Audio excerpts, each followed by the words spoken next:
Howdy, y'all. You're welcome to the Howdy International Students Channel. And this is a very special episode because you're going to be learning professional development, career tips and ideas.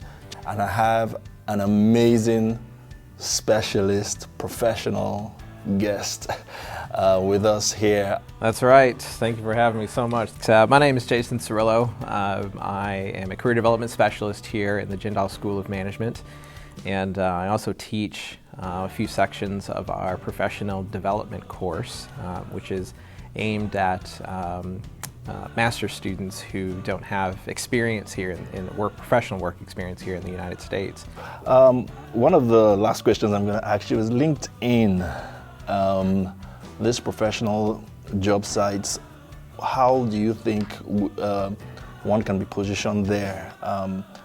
Especially, what are the interactions? How is it different from your resume? How can you position yourself to get a job through LinkedIn or Indeed or whatever? Yeah, well, first of all, you can always connect with me on LinkedIn. You know, I share videos on there, and you know, I'm sure we can put the link in the description or something like that.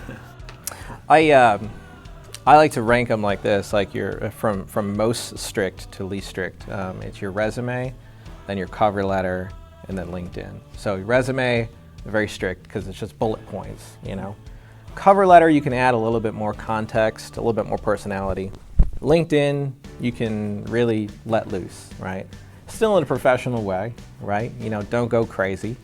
Couple of, you know, easy things that you can fix today on LinkedIn. One, good profile picture, okay? Something professional. Doesn't have to be like, you know, you don't have to hire somebody to come and take a picture for you, but no selfies, right? My favorite one is the, you know, where it's just like the picture and they're just like, it's like, what are you looking at? You know, what's up there? It's not Instagram, right? Exactly. So the other thing is, I see this a lot with international students. Don't use your passport pictures because it looks like a mugshot, you know. It makes you look really unapproachable, right? Smile, right? Smile. It's okay to smile and your LinkedIn picture. It makes you more inviting, right? Strong headline, that's the little part that goes under your picture there. So strong headline, you know, think about how you want to be found, right? If you put yourself in the recruiter's shoes, the recruiters are out there using a tool called LinkedIn Recruiter to find you. So if you want to be found, you have to make yourself more easily accessible. That's something I also say a lot. Sometimes the job search is not just about going out and finding jobs. Sometimes it's making yourself more easily found, right? Mm-hmm. And LinkedIn is one of those tools I say that works while you sleep, right? Because it's out there. So think about all sorts of keywords that are related to your area of interest. You know, that's where you're going to write in your headline. Also your summary. Tell your story in your summary. Don't write it in third person. You know, I think that sounds kind of awkward, you know, when you're writing it as someone else. So just, you know, use I statements. But, you know, practice your writing skills, you know, before you put something out there. You know, bad writing skills can make you look bad on your profile, so you got to be careful about that.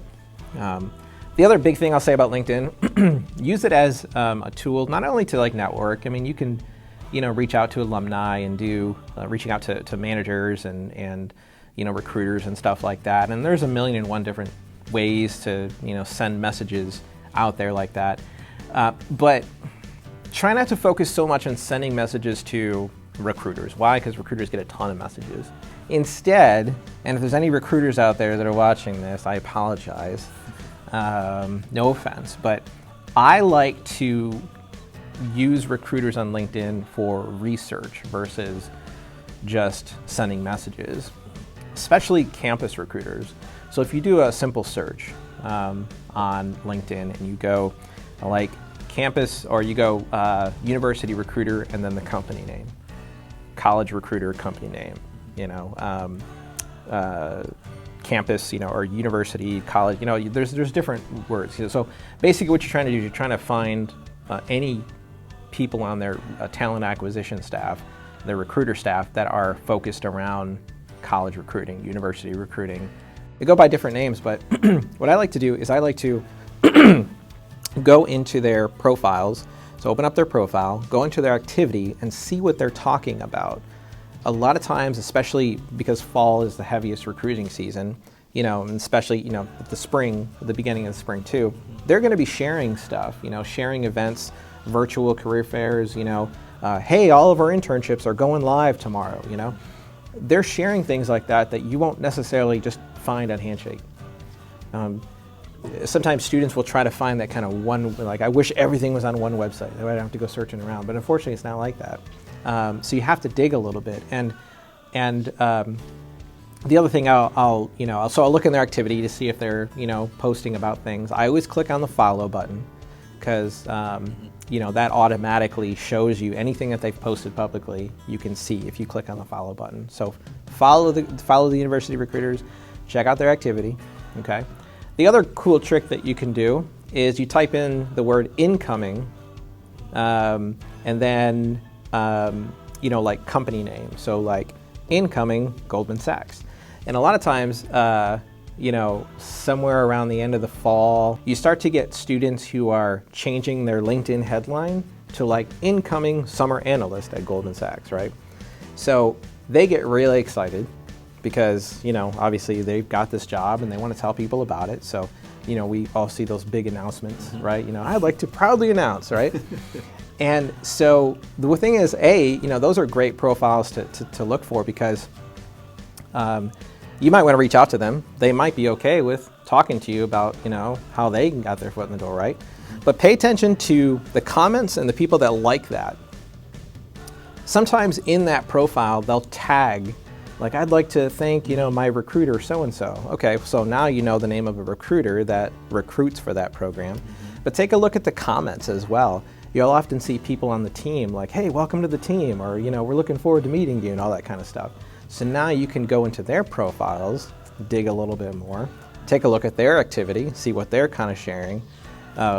It's like that movie Inception, like the dream within a dream within a dream. You just keep going way down the rabbit hole, and next thing you know, you're like 20 profiles deep, and you have like all this great information that you're not going to find all the time on Handshake, right?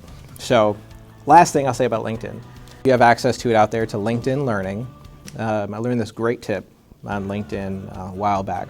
But LinkedIn Learning has a class that you can take that teaches you how to use LinkedIn Recruiter.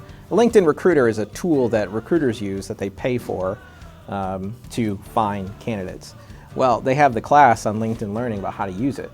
So, if you want to learn how they're looking for you, learn how to optimize your profile, take that class.